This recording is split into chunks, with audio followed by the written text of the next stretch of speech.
नमस्कार दोस्तों, स्वागत है आपका हमारे यूट्यूब चैनल पर। अगर आप चैनल पर नए हैं तो प्लीज़ चैनल को सब्सक्राइब कर लीजिए, अपने दोस्तों को शेयर कर दीजिए। दोस्तों, इसकी पीडीएफ आपको टेलीग्राम ग्रुप में मिल जाएगी, जिसका लिंक डिस्क्रिप्शन बॉक्स में दे दूंगा। ठीक है, तो डिक्टेशन शुरू करते हैं। 5 सेकंड बाद तैयार हो जाइए।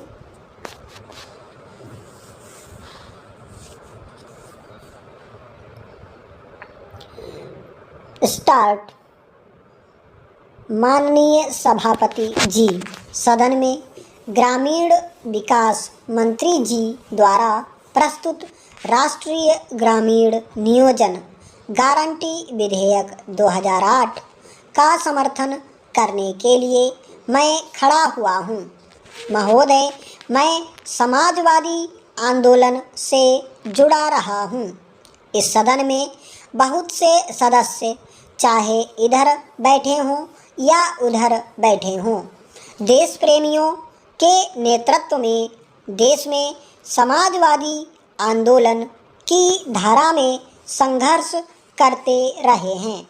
उस आंदोलन में सर्वप्रथम हमारे नेताओं ने कहा था कि काम का अधिकार संविधान में मौलिक अधिकार के रूप में होना चाहिए।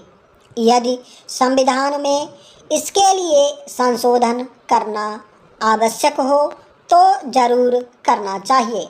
उसी तरह से डॉक्टर राम मनोहर लोहिया जी ने नारा दिया था कि बिना नफ़े के खेतीबाड़ी, उस पर लगे न माल गुजारी। उन्होंने कहा था कि भूमि सेना बनाओ, ऐसे गरीब लोगों को न्यूनतम मजदूरी दो और उनको रोजगार की गारंटी दो। यह नारा समाजवादी आंदोलन के ज़माने से रहा है। हम वर्तमान सरकार को और प्रधानमंत्री जी को इस बात के लिए बधाई देना चाहते हैं कि उनके नेतृत्व में जो न्यूनतम साझा कार्यक्रम बना था, उस दिशा में यह एक सराहनीय कदम है। जो बिल सदन में लाया गया है, उस दिशा में यह एक सराहनीय कदम है। सदन में विपक्ष की ओर से माननीय मंत्री जी, जो इस कमेटी के चेयरमैन थे, उन्होंने भी अपने विचारों को रखा। कांग्रेस की अध्यक्ष ने भी अपने विचारों को रखा और सभी दलों के माननीय नेताओं ने अपने विचारों को यहाँ रखा है और कुछ त्रुटियों की ओर भी इशारा किया है, लेकिन सभी दलों के माननीय नेताओं ने इस बिल का पुरजोर समर्थन किया है। भारत गांवों का देश है। गांव में बदहाली, गरीबी, बेबसी, लाचारी और बीमारी तब तक ठीक नहीं हो सकती है जब तक कि गांव के लोगों को हम रोजगार मुहैया नहीं कराएंगे। रोजगार मुहैया कराने की दिशा में माननीय मंत्री जी ने और सरकार ने इस विधेयक को प्रस्तुत किया है। हम लोग जिस इलाके से आते हैं, वहाँ से मजदूरों का व्यापक रूप से पलायन होता है और साल में 3 महीने उनको कोई काम नहीं मिलता है। वे काम करना चाहें तो भी उनको इन 3 महीनों में काम नहीं मिलता है। काम करने की गुंजाइश नहीं है। इस विधेयक से पलायन को रोकने में काफ़ी मदद मिलेगी। वे मजदूर काम की तलाश में इधर उधर नहीं भटकेंगे। इसीलिए उन पर हमें विशेष ध्यान देना चाहिए ताकि उनकी मुश्किलें कुछ हद तक कम हों।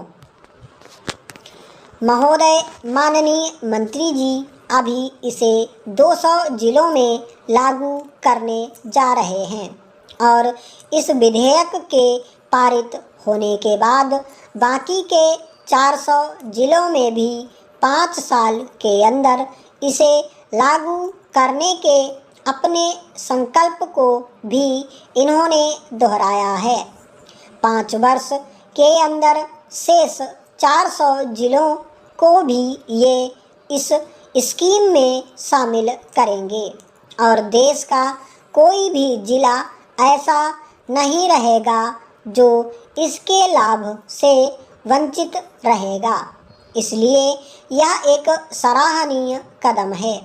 इस काम के लिए हम माननीय मंत्री जी को बधाई देना चाहते हैं।